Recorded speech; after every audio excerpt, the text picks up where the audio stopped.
Students, welcome to BSTC Gurukul. मेरा नाम है रुचि गोस्वामी और आज की जो हमारी क्लास रहेगी वो राजस्थान जीके के एमसीक्यूज की क्लास रहेगी। और गाइज, आपकी जो राजस्थान जीके की थ्योरी की क्लासेस भी आपकी स्टार्ट हो चुकी हैं, जिनमें हम टॉपिक वाइज थ्योरी पढ़ेंगे राजस्थान जीके की। तो अभी जो हमारी क्लास है वो राजस्थान जीके की एमसीक्यू की क्लास रहने वाली है। उससे पहले गाइज, अगर आपने हमारा टेलीग्राम चैनल ज्वाइन नहीं किया है तो आप उसे ज्वाइन कर लीजिए। आपको कोई इन्फॉर्मेशन अपडेट चाहिए या फिर किसी क्लास की पीडीएफ अगर आपको चाहिए तो आप वहां से मैसेज करके हमसे पूछ सकते हैं, और उसका जो लिंक है आपको वो डिस्क्रिप्शन में मिल जाएगा। राजस्थान जीके का हमारा आज का फर्स्ट क्वेश्चन है, राजस्थान में गिरिकंद राय भू आकृतियां मुख्यतः किस कारण बनती हैं? ऑप्शन ए नदी अपर्दन, ऑप्शन बी हिमानी अपर्दन, ऑप्शन सी पवन अपर्दन प्लस दीर्घकालिक अपक्षय, ऑप्शन डी समुद्री अपर्दन। जो गिरिकंदराएं हैं भू आकृतियां वो पवन अपर्दन प्लस दीर्घकालिक अपक्षय के कारण बनती हैं। शुष्क क्षेत्र में वाइंड प्लस वेदरिंग से इंसलबर्ग बनते हैं। Option C is correct answer. Question number second, Thar मरुस्थल के विस्तार का सबसे बड़ा मानवीय कारण क्या है? ए अधिक वर्षा, बी अत्यधिक चराई, सी सिंचाई का विस्तार या फिर डी खनन बंद होना। थार के मरुस्थल का सबसे बड़ा मानवीय कारण ऑप्शन बी अत्यधिक चराई है। ओवरग्रेजिंग से ग्रास कवर घटता है और डेजर्टिफिकेशन बढ़ता है। अत्यधिक चराई इसका आंसर रहेगा। Option B is correct answer. Question number third, Rajasthan में रेतीले टीलों के स्थिरीकरण में सर्वाधिक उपयोगी पौधा कौन सा है? रेतीले टीलों का सर्वाधिक उपयोगी पौधा ए नीम, बी खेजड़ी, सी सेवान घास और डी पीपल। सेवान घास इसका आंसर है। सेवान घास जो पौधा है रेतीली टीलों के स्थिरीकरण में सर्वाधिक उपयोगी माना जाता है। Option C is correct answer. Question number fourth, Rajasthan का कौन सा क्षेत्र शेयर जोन माइनर एलिगेशन के लिए प्रसिद्ध माना जाता है? A Jawar, B Khetri, C Bhilwara belt या फिर D Jaisalmer basin. Bhilwara belt में शेयर जोन्स के कारण माइनर एलिगेशन मिलता है। Option C is correct answer. Question number 5, Rajasthan की प्रमुख उठाऊ कृषि किस जनजाति में देखी गई है? उठाऊ कृषि ए मीणा, बी भील, सी जाट या और डी ब्राह्मण। भील जनजाति में उठाऊ कृषि देखने को मिलती है। Option B is correct answer. Question number 6, Sambhar झील के संरक्षण में सबसे बड़ी चुनौती क्या है? ए अधिक वर्षा, बी जल भराव, सी जल आवक में कमी या फिर डी हिमपात। सांभर झील के संरक्षण में सबसे बड़ी चुनौती है जल आवक में कमी।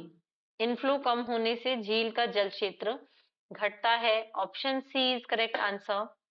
क्वेश्चन नंबर 7, राजस्थान में डार्क जोन शब्द किस संदर्भ में उपयोग होता है? ए वन क्षेत्र, बी खनन क्षेत्र, सी भूजल दोहन या जल संकट क्षेत्र और डी है पर्यटन क्षेत्र। डार्क जोन शब्द किस संदर्भ में उपयुक्त होता है? भूजल दोहन या फिर जल संकट क्षेत्र में उपयुक्त होता है। Option C is correct answer. Question number 8, Rajasthan की कौन सी नदी पश्चिम वाहिनी है? A Chambal, B Banas, C Mahi या फिर डी लूनी। पश्चिम वाहिनी, कौन सी नदी पश्चिम वाहिनी है? लूनी नदी को पश्चिम वाहिनी नदी माना जाता है। Option D is correct answer. Question number 9, Kumbhalgarh दुर्ग को रणनीतिक रूप से शक्तिशाली क्यों माना जाता है? ए क्योंकि ये समुद्र के पास है, बी क्योंकि यह जंगल में है या फिर सी ऊंचाई प्लस लंबी दीवार प्लस प्राकृतिक सुरक्षा है या फिर डी इसका निर्माण अंग्रेजों ने किया था। इनमें से कौन सा कारण है जिसके कारण कुंभलगढ़ दुर्ग को रणनीतिक रूप से शक्तिशाली माना जाता है? ऊंचाई, लंबी दीवार और प्राकृतिक सुरक्षा के कारण कुंभलगढ़ दुर्ग को रणनीतिक रूप से शक्तिशाली माना जाता है। पहाड़ी स्थिति और 36 किलोमीटर दीवार इसे सुरक्षित बनाती है। Option C is correct answer. Question number 10, Rajasthan में अवनालिका सर्वाधिक किस क्षेत्र में पाई जाती है? ए थार, बी चंबल बीहड़, सी माउंट आबू और डी है सांबर क्षेत्र, अवनाली का सर्वाधिक क्षेत्र। चंबल बीहड़ इसका आंसर रहेगा। चंबल घाटी में गुली एरोजियन से बीहड़ बनते हैं। Option B is correct answer. Question number 11, Rajasthan में पंचायती राज को लागू करने का मुख्य उद्देश्य क्या था? ए सत्ता केंद्रीकरण, बी लोकतंत्र का विकेंद्रीकरण, सी राज्यपाल शक्तियां बढ़ाना, या फिर डी न्यायपालिका विस्तार। पंचायती राज को लागू करने का मुख्य उद्देश्य लोकतंत्र का विकेंद्रीकरण है। Option B is correct answer. Question number 12, blue pottery में ग्लेजिंग के लिए किस खनिज का उपयोग प्रमुख रूप से माना जाता है? ए जिप्सम, बी क्वार्टज, सी अभ्रक, डी कोयला। ब्लू पॉटरी में ग्लेजिंग के लिए किस खनिज का उपयोग प्रमुख रूप से माना जाता है? क्वार्टर्स का। क्वार्टर्स बेस्ड होती हैं blue pottery. Option B is correct answer. Question number 13, Rajasthan में खारी मिट्टी फैलने का प्रमुख कारण क्या है? ए हिमपात, बी अधिक बारिश, सी नहर सिंचाई प्लस अधिक वाष्पीकरण, या फिर डी पर्वतीय ढाल। नहर सिंचाई प्लस अधिक वाष्पीकरण का आंसर रहेगा। Option C is correct answer. Question number 14, Kalibanga के नगर नियोजन की सबसे विशिष्ट विशेषता क्या थी? ए गोलाकार नगर, बी दो भाग ऊपरी दुर्ग व निचला नगर, सी नदी पर पुल, या फिर डी पहाड़ी नगर।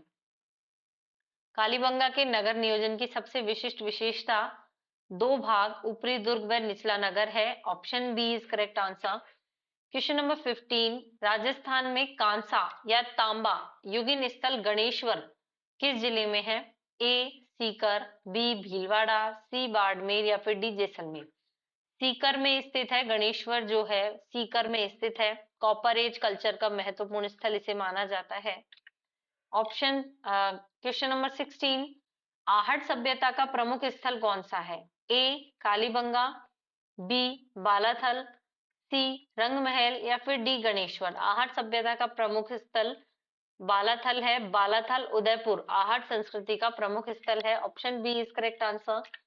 क्वेश्चन नंबर 17, राजस्थान की डिंगल भाषा का मुख्य प्रयोग किस में होता है? ए व्यापार लेखा, बी राज दरबारी वीर गाथा काव्य, सी कृषि गणना, या फिर डी चिकित्सा ग्रंथ। डिंगल भाषा का प्रमुख प्रयोग राज दरबारी वीर गाथा काव्य में प्रयोग किया जाता है। डिंगल चीफली हेरोइक पोइट्री में प्रयोग होती है। Option B is correct answer. Question number 18, Bijolia किसान आंदोलन का एक प्रमुख कारण क्या था? ए विदेश नीति, बी शिक्षा नीति, सी लाग बाग अनुचित कर, या डी भाषा विवाद। बिजोलिया किसान आंदोलन का प्रमुख कारण लाग बाग, जो कि एक अनुचित कर है, किसानों पर अतिरिक्त कर या बेगार इसका कारण थे। Option C is correct answer. Question number 19, Rajasthan में लिग्नाइट का प्रमुख उत्पादन क्षेत्र कौन सा है? लिग्नाइट का प्रमुख उत्पादन क्षेत्र ए जैसलमेर बाड़मेर, बी उदयपुर, सी भरतपुर, और डी अजमेर। लिग्नाइट का प्रमुख उत्पादन क्षेत्र है जैसलमेर बाड़मेर। वेस्टर्न राजस्थान में लिग्नाइट डिपॉजिट्स अधिक हैं। Option A is correct answer.